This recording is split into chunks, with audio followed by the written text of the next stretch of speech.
Hello guys and welcome to another exciting installment of my Comic-Con Cape Town 2026 Funko Pop Haul. Now I know it might seem small in comparison to previous years, but it's still going to be the same informative, fun-loving, emotional depth, story-driven Funko videos that you guys have come to know and love from me.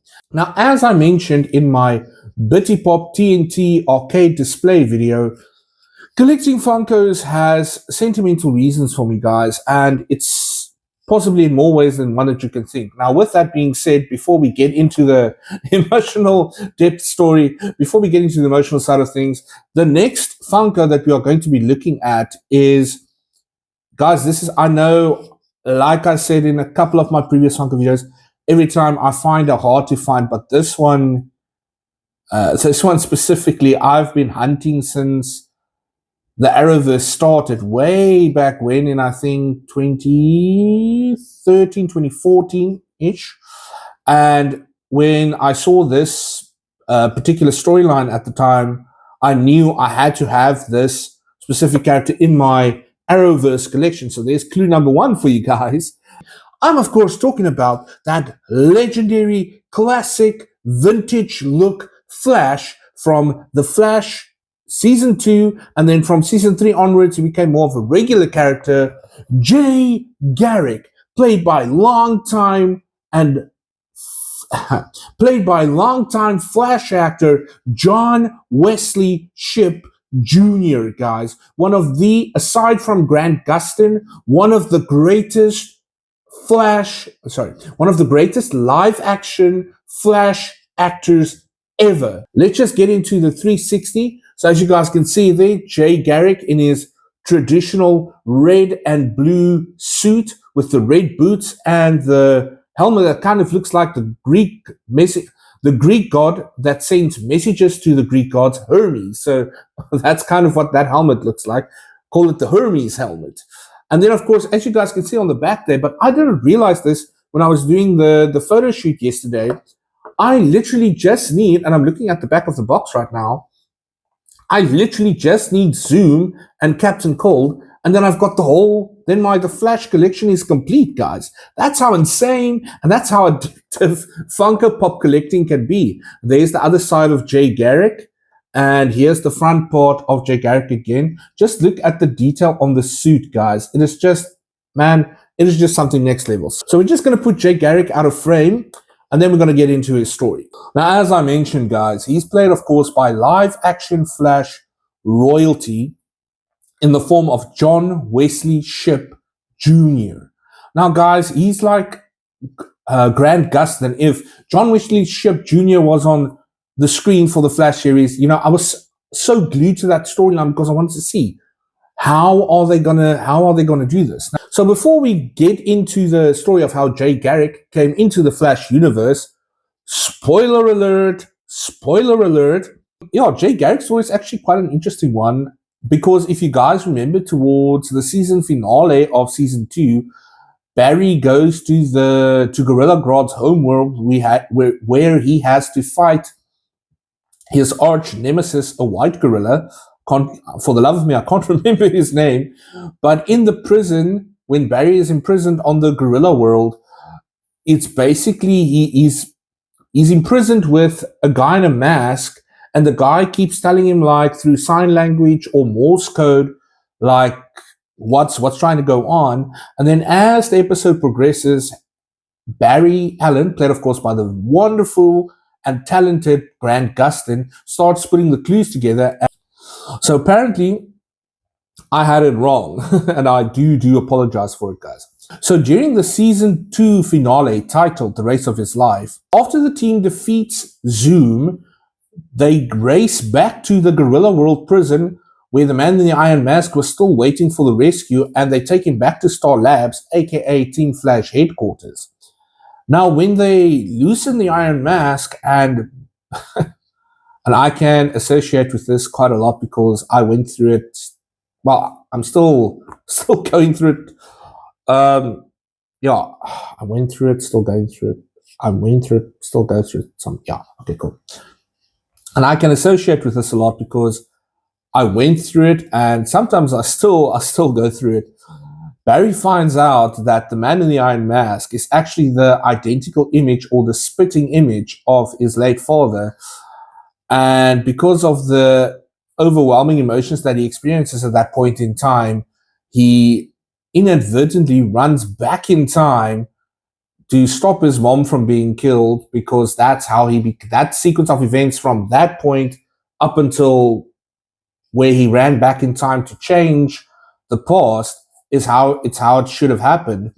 And when Barry runs back in time to stop his mom from being killed, and it creates an alternate timeline where both of his parents are still alive, and he lives a long, happy life, and in this new alternate reality, which is further explored in the opening of season 3, Barry starts to lose his memories of the original timeline, and he has no choice but to let Hubert Thorne, aka Reverse Flash, go and restore reality to the way it was.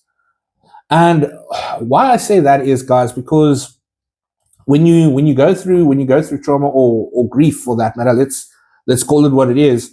Your mind goes into overdrive, and you imagine like every possible scenario, like what if, and if I could only do that. And at one point I actually thought, like, what if I was a speedster like in the Flash, and what if I could run back in time and change all the traumatic and the grief instances in my life to that what I go through, that I didn't have to go through it, and that those people would still be here today. Like, how much would that affect like where I am in my life and my career right now?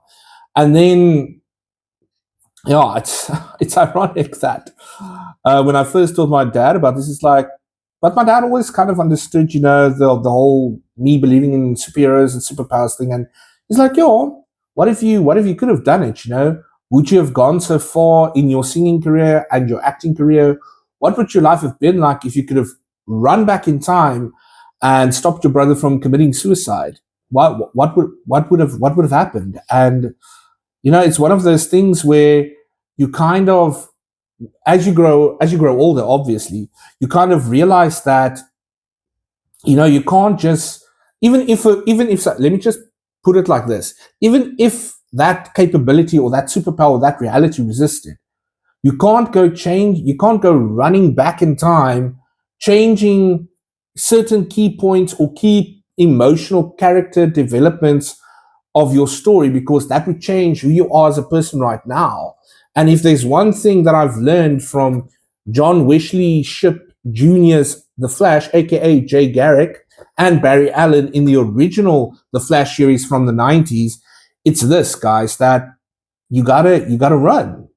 Like, no matter what life throws at you, you just gotta keep on running.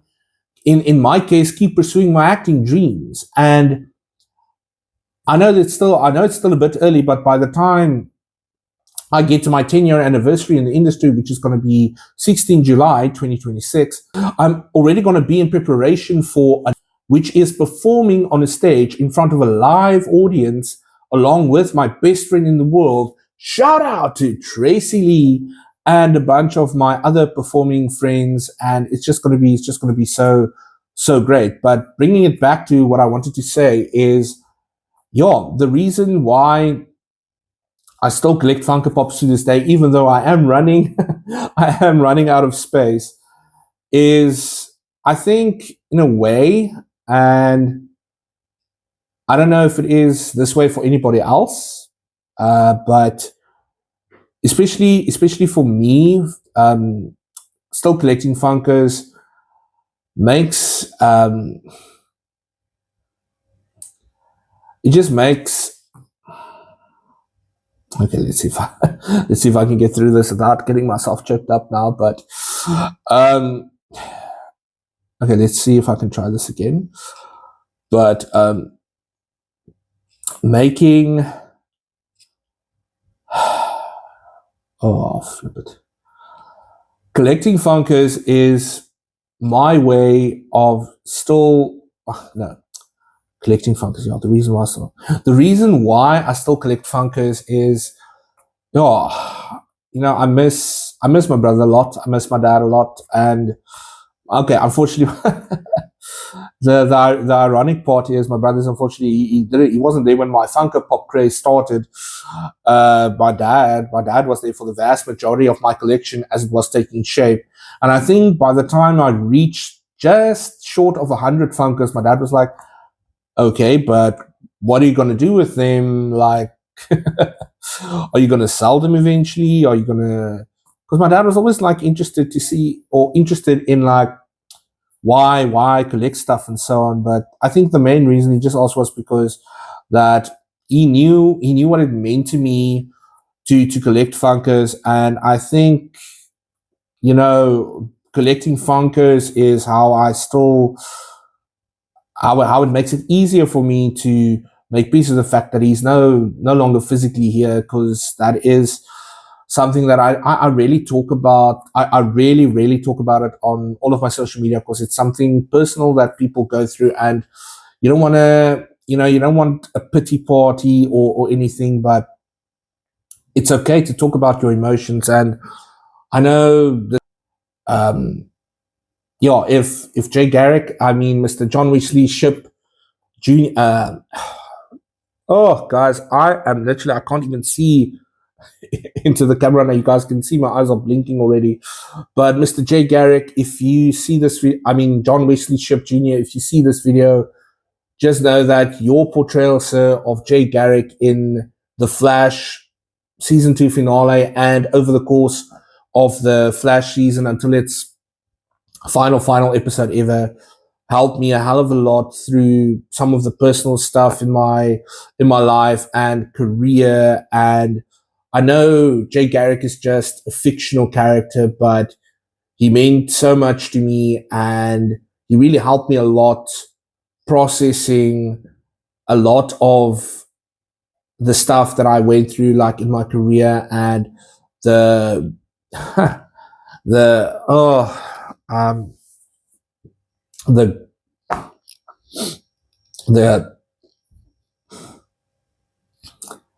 he just helped me a lot with like the grief and the stuff that I'm still, it comes and goes, but all you have to know, Mr. Wesley Shipp Jr., is you played a character that, it gave me something just to make the hard days and hard times just a little bit easier to go through. So I just want to say, from a lifelong Flash fan to one of the greatest live action Flashes aside from Grant Gustin, I just want to say, from myself, from the Flash, Jay Garrick, catch you guys in the rain. Catch you guys in a flash on the next Comic-Con Cape Town 2026 Funko Pop Haul. Harry the Ring Chaser! You have any idea how that feels? Watching someone you love die? Yes, I do. Kate. Look, Barry, I know how cold and angry and distant that can make you. But when this happened to me, you were the one who kept me in check. You told me to stop and take a breath, and that's all we're telling you to do now.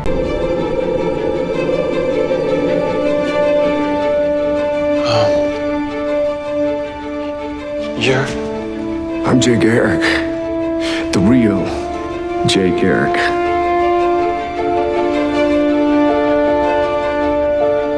What? I'm sorry, I'm sorry.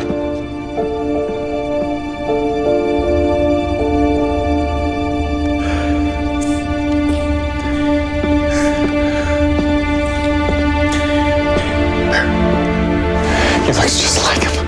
He looks just like my dad, Joe. I can't believe this. My dad told me. He told me this. He said his mom's maiden name was Garrick. I just never thought that meant. I never thought it meant. He doesn't know that. He doesn't know that he's your dad's doppelganger, okay? Do you want me to tell him that you had to leave? No. You sure? Yeah. I just need a minute. I'll be all right. Your powers is because there was a dampener in the mask, you see? I don't want to see this thing ever again. So, your powers are back. I see Hunter stole your color scheme too. He took a lot of things that were mine.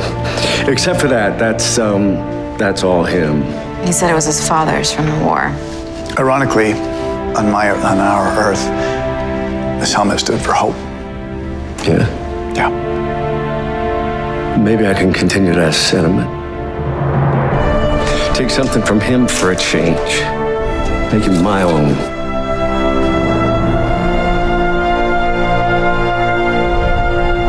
It suits you. Thank you. All of you for saving me from Zoom. Especially you, Flash. You're welcome.